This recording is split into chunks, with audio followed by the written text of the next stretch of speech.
All right, now for today's original with in-depth reporting on a topic we have been keeping an eye on. Florida students hit by Hurricane Ian are struggling to return to the studies in the aftermath of the storm.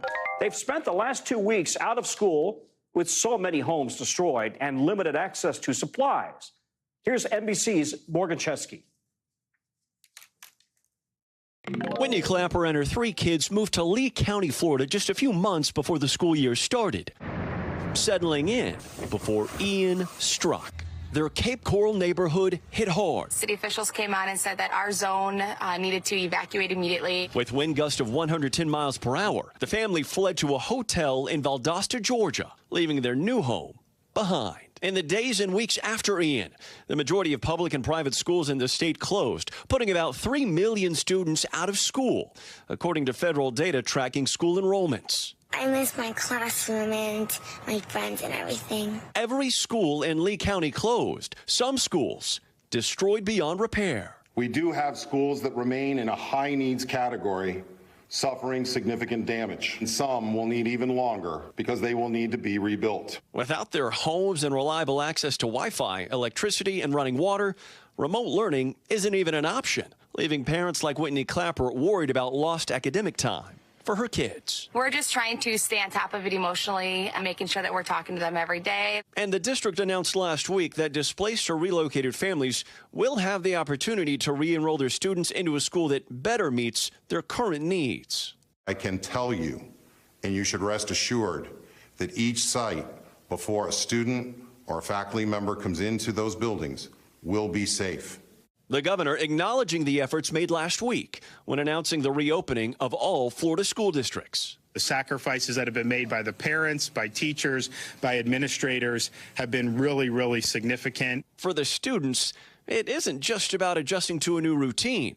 Subsequent storms can take children right back to that traumatic event. For these students, a severe rainstorm is enough to trigger them months after event, to the point that they're not able to learn, they're not able to concentrate, they're not able to function. Dr. Cassandra Davis studies the impacts of hurricanes on students, and she found that for 2 years following Hurricane Matthew, which hit North Carolina in 2016, elementary student test scores continue to decline. What happens to those schools and those educators and those students who presumably look pretty recovered and good? We would expect that they're not, but treating them and holding them to the same expectations that they were prior to the event is not right.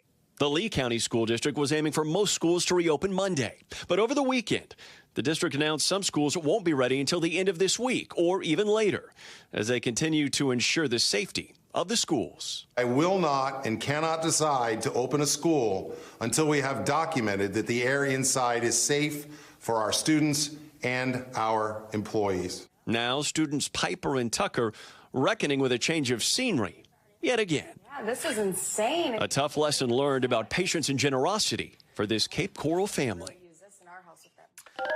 Oh, Morgan, I got to tell you, I'm watching this and I'm thinking how awful for those kids. And if you are a kid, I don't mean to blindside you with a question here, but if you're a kid who needs to take the ACT or the SAT, and your home's destroyed, and your block's destroyed, and your school's destroyed, how can you possibly concentrate, especially if you're coming from a different background where already you face challenges every day? Yeah, Tom, it's going to be so tough for so many kids, and so important to remember is the fact that the kids and the staff, they're all coming from, of course, as you mentioned, different backgrounds, different places.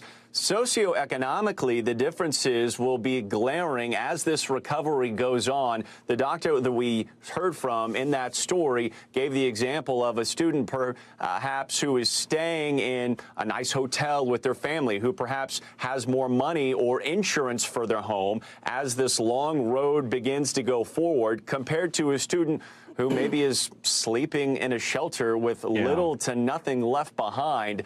Everyone will have to recover from this storm, but those roads to recovery are going to look incredibly different. And that is why going forward, it's going to be incumbent upon those communities and outsiders to do as much as they can to help those who may not have as much as others to try to put their lives back together here, Tom. I mean, Hurricane Ian, when you saw the damage left behind in Fort Myers, it was borderline unfathomable. And to realize that so many of these families are having to start from scratch, it's heartbreaking. Thanks for watching our YouTube channel. Follow today's top stories and breaking news by downloading the NBC News app.